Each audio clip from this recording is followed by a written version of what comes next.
vocês.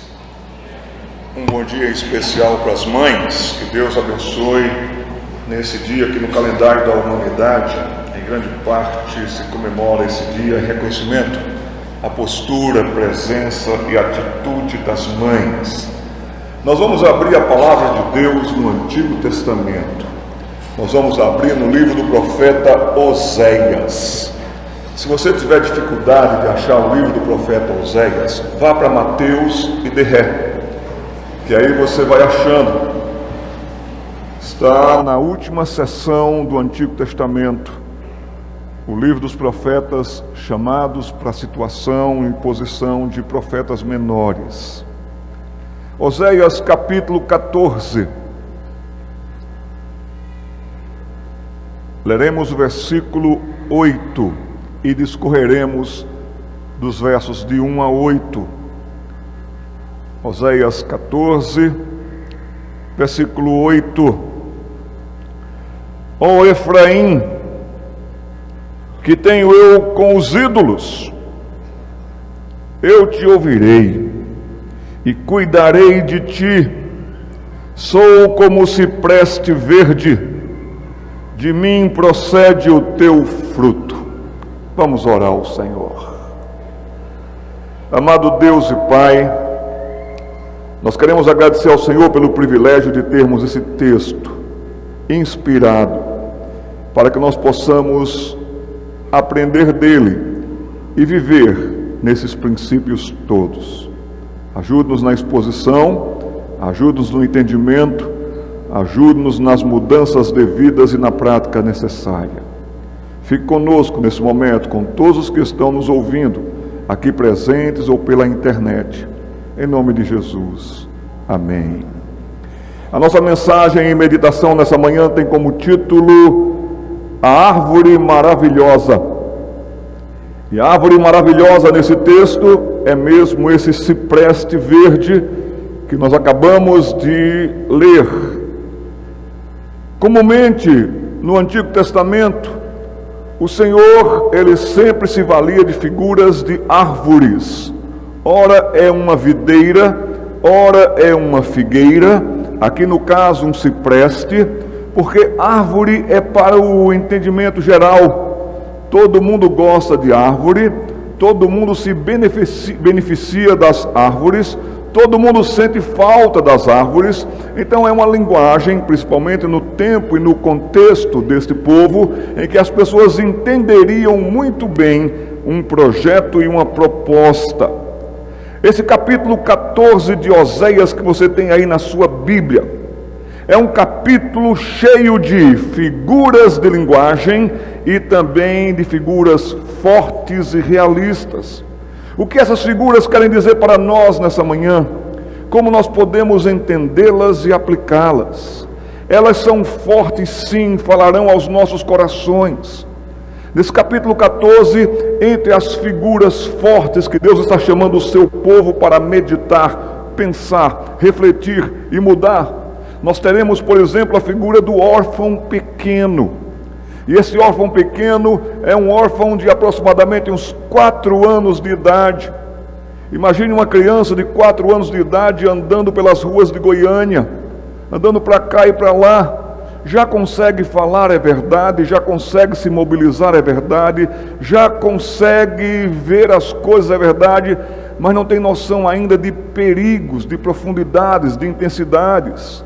Que risco uma menina ou um menino de 4 anos de idade correndo, se estiver solto, sozinho, solitário, nas ruas de Goiânia, de atropelamentos, de abusos, de maus tratos. Então há essa figura forte do órfão pequeno, uma criança de 4 anos. Mas também há a figura do ídolo, sempre presente. E qual é o ídolo do seu coração, do meu coração? Também há a figura de uma pessoa ferida num campo de batalha. Haverá a figura de uma terra seca, estéril, como quem sabe pode estar ou possa estar o seu coração nessa manhã.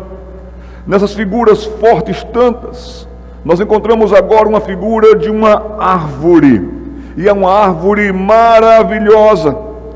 E no versículo 8 você também já leu que por causa desta árvore você iria dar frutos.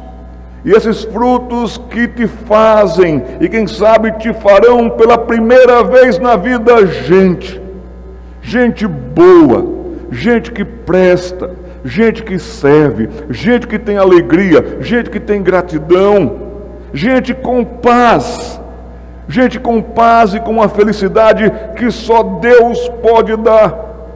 E o profeta Oséias não só está trazendo essas figuras para a reflexão, mas ele também vai dizer: e você ser gente com paz, com sentido, com alegria, com motivação. Isso não é só para aqui, isso não termina só aqui, isso é para todo sempre. Começa aqui, mas durará por toda a eternidade por causa do Senhor. Então, nesse versículo 8 do 14º capítulo de Oséias: ó Efraim, que tenho eu com os ídolos? Porque vocês estão correndo atrás de ídolos? Porque vocês teimam com os ídolos? Porque vocês mantêm os ídolos? Porque vocês gastam muito com os ídolos? Porque vocês têm ídolos? Se eu sou para vocês como um cipreste verde, e de mim, só de mim, e por causa de mim, é que você terá frutos e procederá o teu fruto. Por favor, meu querido, minha querida, você já leu o livro de Oséias? E você se assustou com o livro de Oséias? Quando Deus diz ao profeta: vai e toma uma mulher de prostituições por esposa. Que figura forte! Mais uma das figuras fortes no texto de Oséias. É um livro de impacto, é um livro para acordar um povo que está embriagado como um bêbado, como uma bêbada, que agora precisa ouvir coisas fortes e ver coisas fortes para ver se acorda, para ver se desperta. E Oséias então, ele toma uma mulher que é lasciva, que é infiel, uma mulher que vai se deitar com vários homens. Esse texto é tão forte que quando você leu, você disse assim: será que é isso mesmo que eu estou lendo? Agora, por favor, imagine esse diálogo.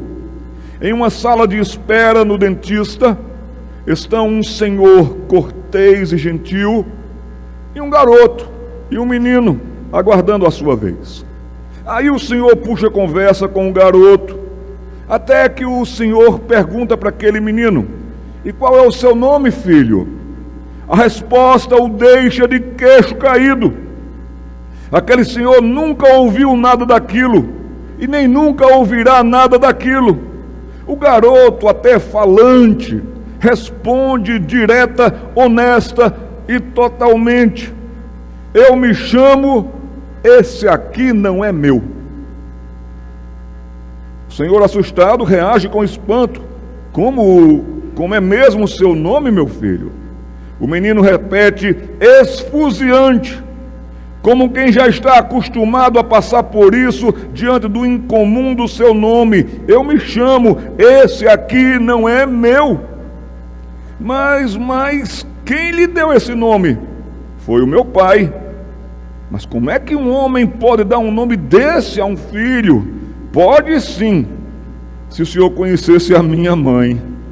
E passa a descrever-lhe o pai que tem e a mãe que tem. Do texto em si, bem como de todo o livro de Oséias, é um enunciado profético. Então, como que assim diz o Senhor, e isso está valendo para a gente hoje. Quem tem ouvidos para ouvir, ouça. Eu sei que todos vocês aqui têm orelhas, mas nem todos aqui têm ouvidos. Tem muita gente vindo para a igreja só com as orelhas, e aí o que se ouve entra aqui e no popular sai aqui. Mas isso é para mim, isso é para você, isso é para o dia de hoje. Quem tem ouvidos para ouvir essa mensagem, ouça. Se você está em casa, ouvindo pela internet, não quer participar de igreja, reclama de tudo, reclama de todos, essa mensagem é para você. Se você tem um coração que é mais crítico e azedo, se você tem ídolos no seu coração, se você só faz a coisa do seu jeito e do seu modo, mesmo sabendo o jeito e o modo de Deus, então ouça a mensagem dessa manhã, porque quem tem ouvidos, ouça, porque é para você. Oséias está trazendo em todo o seu livro contrastes. Um marido excelente e uma esposa infiel, relapsa, da luxúria, e que faz isso abertamente. E essa mulher representa o seu povo, que é pior do que os povos pagãos, porque os povos pagãos não conhecem ao Deus vivo e verdadeiro. Mas no tempo e no momento de Israel, o povo que conhecia o Deus verdadeiro, o marido da nação, se voltava e andava por aí. E é muito triste quando hoje nós, o Israel de Deus, que sabemos os preceitos de Deus, da lei de Deus, do Senhor, que é perfeita, que restaura a alma, nós andamos por aí, nós fazemos a coisa do nosso jeito, nós envergonhamos o Evangelho de Cristo. Que pena quando há esse contraste, um marido fiel, uma esposa ou uma noiva infiel. Mas também há um contraste muito grande em todo o livro de Oséias, um Deus vivo e verdadeiro, e ídolos feitos de pau, feitos de gesso, feitos de pedra. E mais as pessoas correm atrás destes ídolos do que se prostram diante do Deus eterno. Aqui também haverá um contraste entre uma árvore viva. Eu sou um cipreste verde, uma árvore viva e majestosa, e os galhos secos ou as partes mortas de uma árvore de onde se veio o ídolo ou se produziu um. As piores e mais sujas coisas que podem haver na vida é a devoção dos pagãos por um pedaço de madeira ou gesso, ser mais vista e notada por tantos do que a devoção de quem conhece o Deus vivo e verdadeiro. Uma das piores e mais sujas coisas que pode haver é quando os pagãos, na sua ignorância, têm mais vida comprometida com as tradições vazias de suas religiões do que o povo que conhece os mandamentos e preceitos do Deus vivo, lhes voltam as costas e desobedecem. Não tem coisa mais suja do que a infidelidade e o descaso dos que, conhecendo o Deus vivo, se afastam na prática ainda mais por seus comportamentos, que são atraídos mais por vidas dos pecadores mundanos. E eles sim que precisam conhecer o amor de Deus, a misericórdia de Deus e o caminho do Deus vivo. Eles olham para você e dizem: é do mesmo jeito, é só mais uma religião. Só muda, quem sabe, o local de encontro, mas a prática é a mesma, porque não vejo mudança, não vejo fruto, não vejo atitude, não vejo mudança que marque a vida dessa pessoa. Meus queridos, se você só é religioso, que pena. Se você só é religioso, vá embora daqui, porque aqui não é local para religiosos, aqui é local para pessoas que estão buscando adorar a Deus, porque são a esses que o Deus procura, são a esses que Deus quer encontrar, e são estes que precisam se encontrar com Deus. Há uma diferença muito grande entre a religião que não salva, e aí sim, chamemos de a única religião que salva, a religião de Deus, a reconciliação que Deus então providencia. Não há coisa mais suja e triste do que o povo que conhece a Deus, o Deus que salva, e que vive por aí como se ele não fosse o Deus que é, e nem tivesse a melhor proposta para a vida que um devoto deva ter. Mais sinceridade, mais honestidade, mais integridade estão naqueles que cultuam ídolos que nada são, do que aqueles que conhecem o Deus verdadeiro. Esse capítulo 14, agora nós vamos discorrer um pouco sobre ele. Esse capítulo 14 é um lindo poema. Pena que na tradução nós não conseguimos ver a profundidade e a beleza que estão nas palavras hebraicas.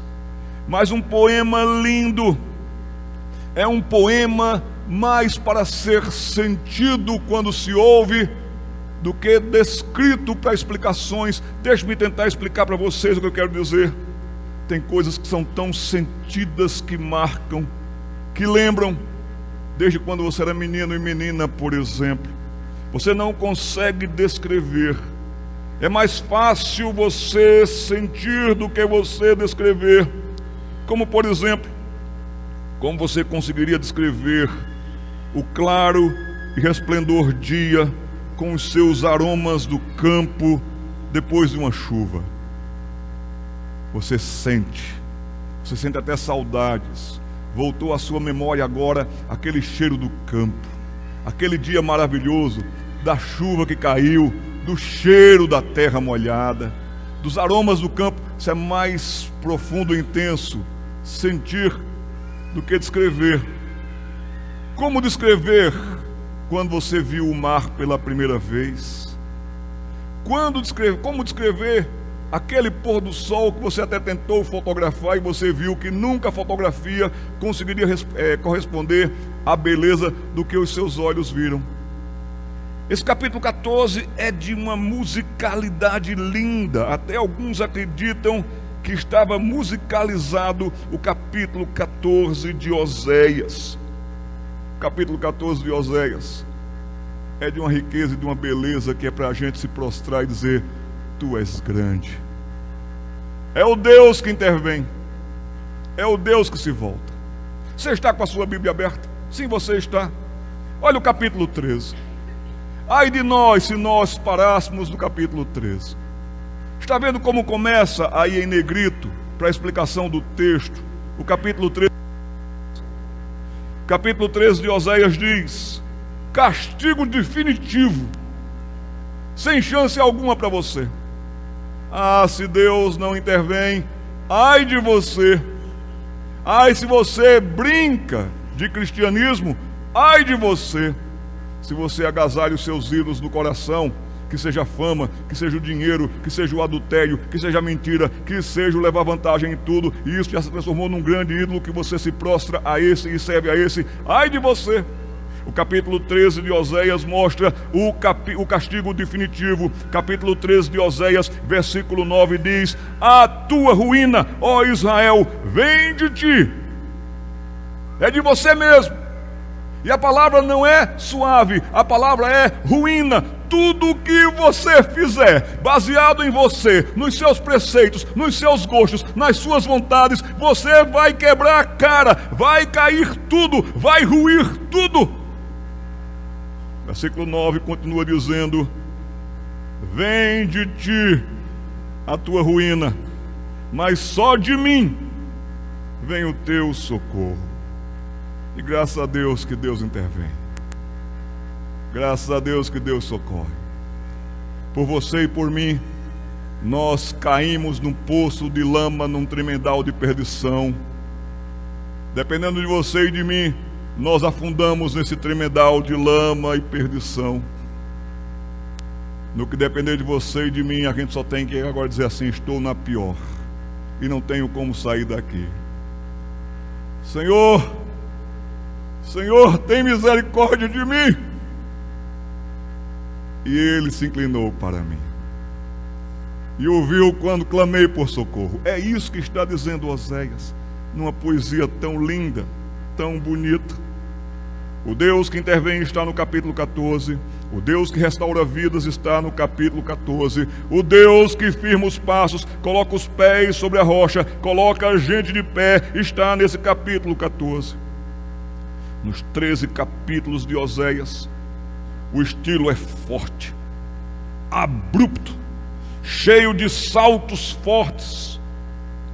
O livro de Oséias é uma conversa cara a cara, dizendo: sim, você faz isso, sim, você é este, você é esta. E não tem de onde o pecador infiel dizer: não é bem assim, porque é bem assim. Todos os 13 capítulos são fortes. São como que marretas de Deus vindo contra a gente, dizendo: você é assim, você é igualzinho a esses 13 capítulos. Mas no capítulo 14, subitamente, nós saímos de um labirinto de oráculos envolvidos com exemplos e avisos de uma ira justa do Todo-Poderoso. E agora nós estamos num bosque imenso, intenso, de tirar o fôlego de tão belo. E agora, nessa nova situação e posição que só Deus pode nos socorrer, Deus vai se utilizar de uma árvore icônica de beleza, de um destaque e sublimidade que você olha e admira, que é o cipreste. Há um cipreste, não há como deixar de notar um. E essa então, na parte do capítulo 14, é uma profecia repleta de profundos sentimentos, música linda, musicalidade intensa. Capítulo 14, versículo 8, nos leva a fazer uma pergunta ao texto. Eu sou como o cipreste verde, de mim procede o teu fruto. E agora você e eu fazemos perguntas inevitavelmente que surgem. Mas, Senhor, quando e como se dará isso que esse texto descreve? Como será isso possível, eu dar frutos? Senhor, eu encontrar sentido na vida e eu ser sentido na vida de outras pessoas que estão sem sentido. Senhor, será que o Senhor não vê o caos que está em derredor na cidade de Goiânia? Como é que eu vou poder dar frutos aqui, Senhor? Senhor, se Goiânia como cidade não piorou de ontem para hoje, ela não melhorou de ontem para hoje. Senhor, o que eu posso fazer? Senhor, e quando é que vai acontecer isso? Esse negócio de dar fruto. Se hoje eu me sinto como uma terra seca, árida, se eu estou seco hoje, Senhor, não tenho nada para regar o meu ânimo. No repertório do profeta, os textos cuidadosamente escolhidos pertencem aos tempos futuros distantes. Para ele, porque Jesus Cristo ainda não tinha vindo, mas também para a eternidade. Agora nós somos privilegiados, porque nós estamos depois de Oséias. Então para nós Cristo já veio. Como Cristo já veio, nós já ouvimos Ele dizer: estejam ligados a mim, sem mim vocês não podem fazer nada. Eu vos envio para que deis muitos frutos e o vosso fruto permaneça. Ele mesmo disse que viria com o Pai e habitaria em nós e faria em nós morada. Então, quando o profeta Oséias está falando aqui, os seus olhos ainda repousam sobre um mundo por vir, possíveis para nós e para todos aqueles que são de Cristo, porque em Cristo tudo é tão belo, em Cristo tudo é encantador, que não pode nem definitivamente ser daqui. A vida cristã, eu diria para vocês, é coisa de outro mundo. A vida cristã é maravilhosa. Ele já muda, já marca, ele já transforma. Martin Luther King dizia: eu sei, Senhor, que eu ando em falta. Eu sei, Senhor, que hoje, mesmo conhecendo a sua palavra, pregando a sua palavra, Senhor, eu sei que hoje eu não sou ou não estou sendo aquele que eu poderia ser, aquele que eu deveria ser. Mas também, Senhor, eu te agradeço porque hoje eu não sou mais como eu era antes. O Senhor está trabalhando na minha vida, o Senhor está trabalhando no meu ser, o Senhor está trabalhando por graça, e é por isso que já aqui você pode produzir neste mundo, e Deus pode produzir em nós, e nos fazer andar e viver por nós mesmos, dando frutos nos seus caminhos. Há uma diferença muito grande entre a religião, mesmo que ela seja chamada de protestante, evangélica, de obedecer a Deus, porque não faltavam religiões nos dias de Oséias. Até o povo de Israel tinha criado uma espécie de religião deles, com muitos princípios da palavra de Deus, mas uma vida religiosa totalmente deformada. A religião, todo mundo antigo de Oséias tinha, mas Deus como este não. Caos, todo mundo tinha, mas respostas ao mesmo não. Fugas, ilusões, sim, haviam muitas, inclusive as patrocinadas pelas religiões, mas a realidade do Salmo 126 não, porque só Deus pode mudar a nossa sorte, só Deus pode encher a nossa boca de riso, só Deus pode nos tornar pessoas como que sonham, como é maravilhoso viver com o Senhor.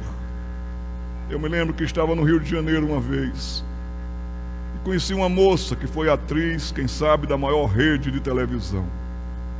Uma moça que iniciou jovem, muito bonita, pelos padrões do mundo, o seu corpo então era atraente para as cenas mais tórridas, nos ritmos das novelas.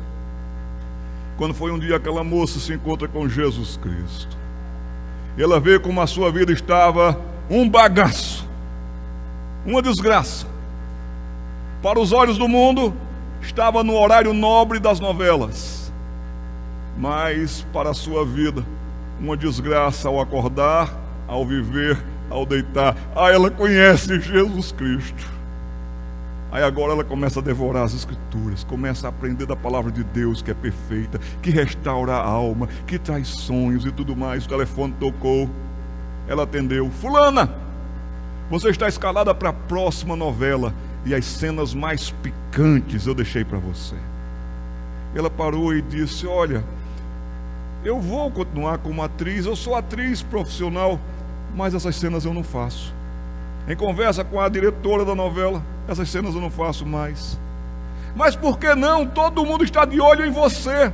Se eu prefiro que as pessoas me olhem diferente agora, porque quem habita em mim é Jesus Cristo. E mulher, virou crente, virei crente. Deus teve misericórdia de mim.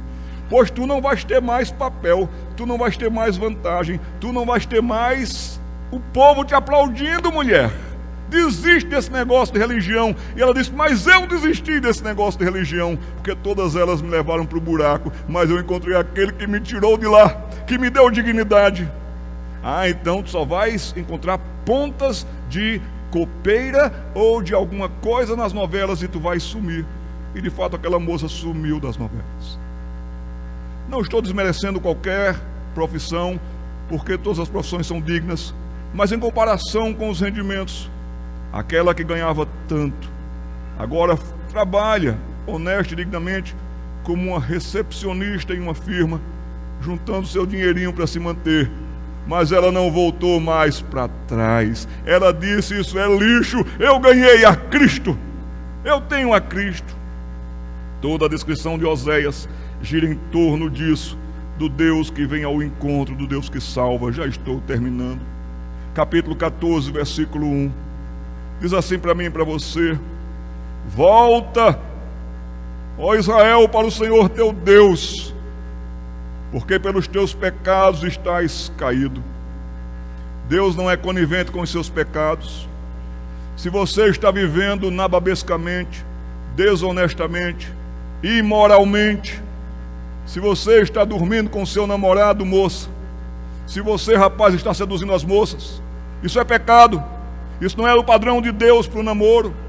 Isso não é o padrão de Deus para o casamento, que você deveria honrar.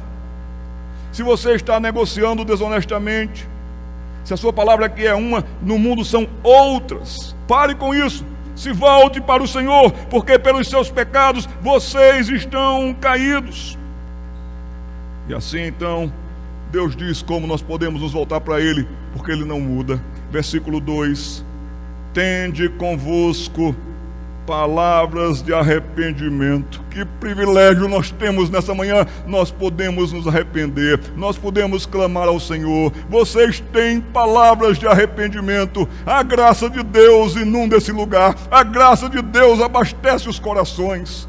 Nós temos a palavra de Deus no nosso idioma, nós temos a palavra de Deus pregada com honestidade e integridade nos púlpitos da Igreja Presbiteriana do Brasil. Então, meu irmão, minha irmã, você tem a palavra de arrependimento. e se convertam ao Senhor.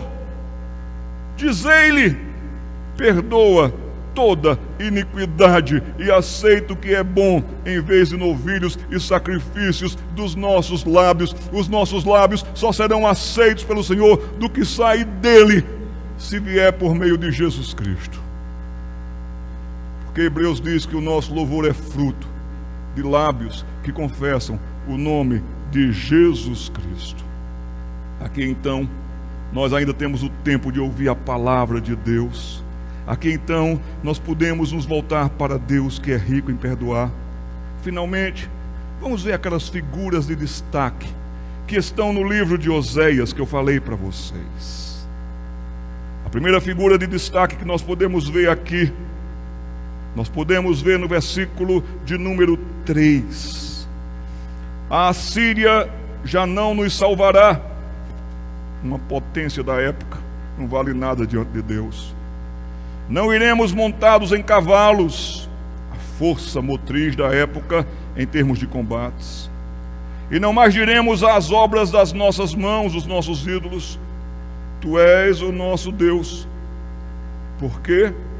Por ti, Senhor vivo e verdadeiro, o órfão alcançará misericórdia. A primeira figura de destaque que Oséias nos traz num poema maravilhoso é mesmo a figura de um órfão pequeno e indefeso. Então Israel, como esse órfão, deve se lançar sobre a graça do Senhor. Que nos voltemos para o Senhor com este sentimento, porque um órfão pequeno, como lhes disse, talvez uma criança de 4 anos de idade, está assustada, está com fome, está suja, está com frio, desamparada. E esse órfão é como você e como eu, e é como nós devemos nos sentir diante do quadro que nós estamos. Que pode fazer um órfão pequeno perdido e zanzando pelas ruas de Goiânia? Esse órfão, esta órfã, não importa a sua idade, a sua condição aqui, querido, é a mesma. Então tenha esse sentimento de orfandade. A qualquer momento eu posso ser atropelado, a qualquer momento eu posso ser maltratado, eu não tenho condição alguma de resistência. Esse sentimento de orfandade fará bem a você. E agora saiba que nesse contexto sombrio você pode encontrar um pai. É isso que Oséias está dizendo a pecadores: abandonem os pecados de vocês, que só lhes deixam em condições piores e adversas.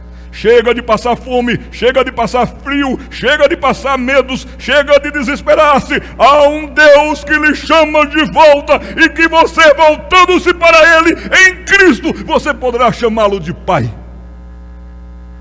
Volte-se para Deus.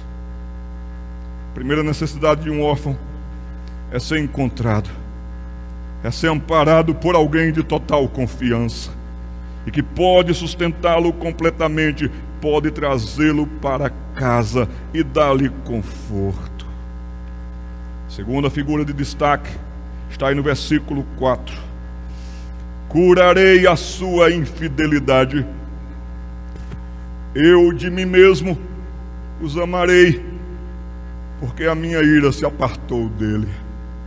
Ah, que notícia maravilhosa! Essa notícia é tão bonita que se chama Evangelho.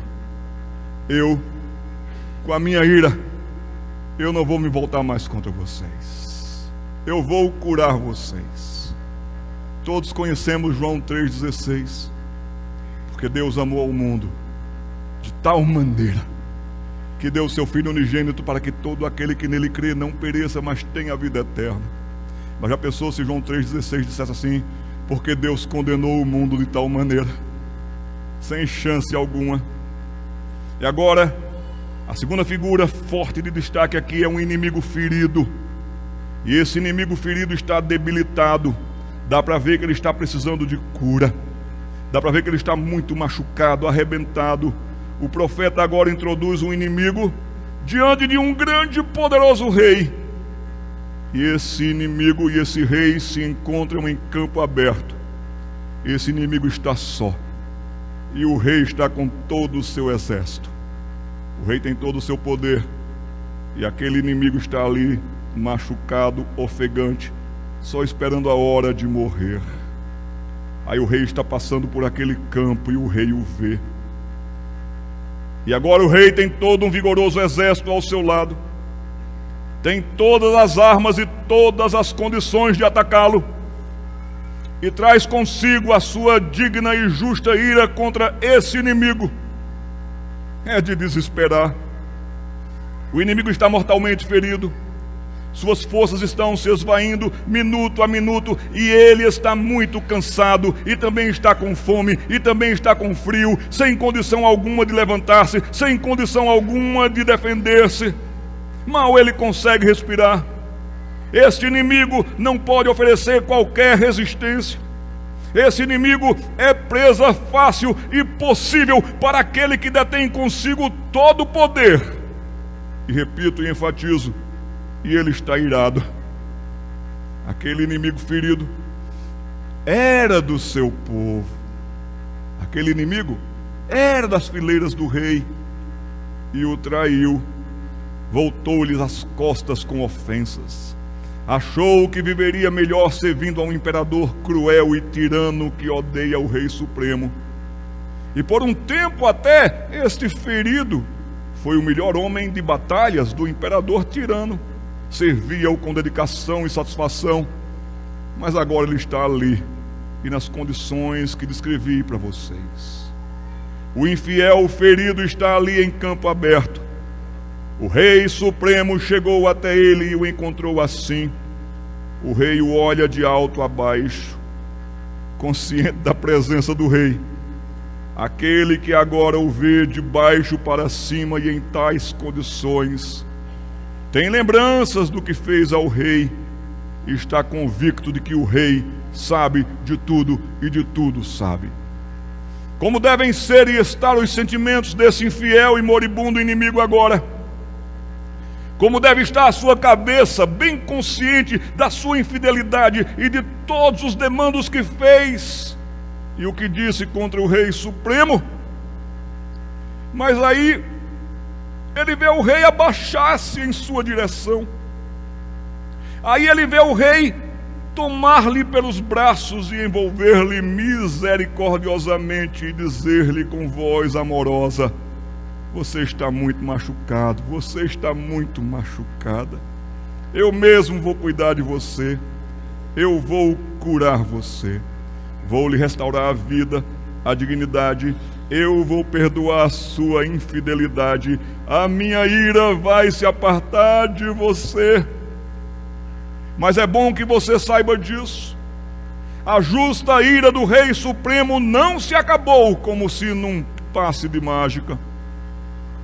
Se é ira justa, ela permanece sobre os seus inimigos, pois o rei não pode negar-se a si mesmo nem a sua natureza justa e santa.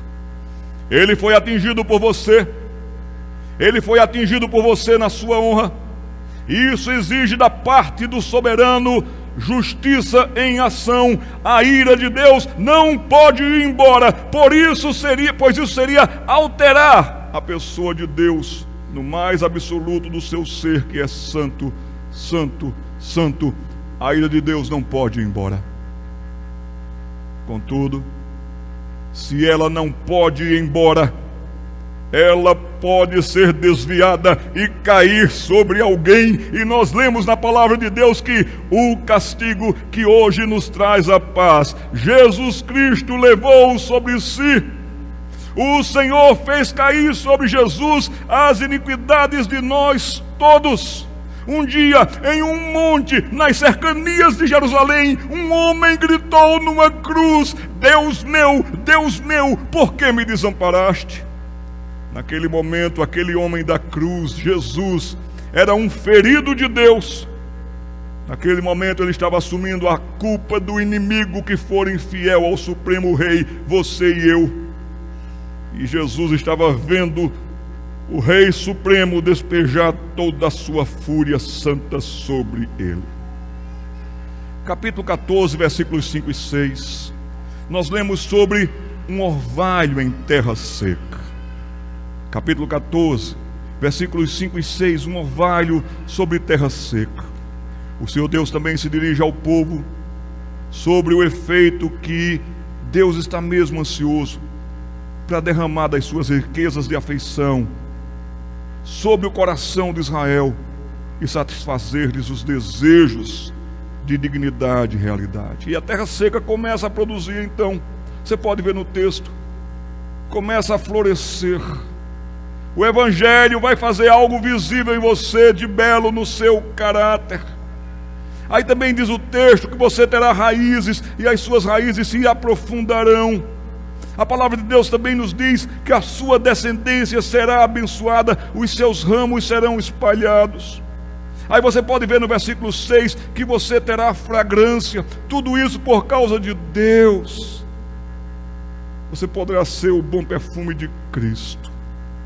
Concluo falando sobre o versículo 8. Eu sou como um cipreste verde. Capítulo 14, versículo 8. Porque eu sou como um cipreste verde, eu vou fazer com que você dê frutos, e você vai dar frutos. Já destacamos a inigualável presença do cipreste, mas também existe uma segurança ímpar no cipreste. Lembre-se você, meu querido, lembre-se você, minha querida, que a arca de Noé foi feita de cipreste. No meio dos vagalhões enormes, dos turbilhões da vida, você encontrará segurança nele. Mas também a semente do cipreste é maravilhosa, e aquele que vai colocar boa semente em você vai fazer com que essas sementes germinem. Quais são as propriedades das sementes do cipreste? Tem propriedades antissépticas. Vai limpar você, vai restaurar você. Aquilo que estava acabando com você, Deus vai purificar você.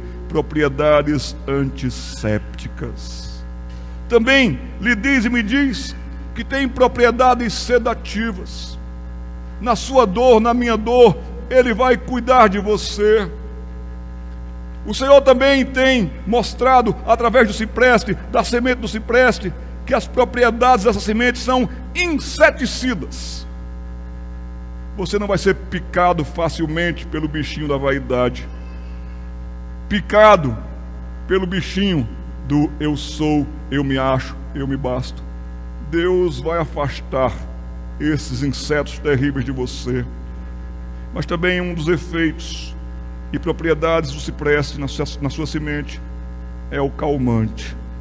Ele vai acalmar você. Não temos outro jeito, não temos outro meio. Nos voltemos para aquele que é. Confessemos e vivamos para a sua glória. Que Deus nos abençoe. Amém.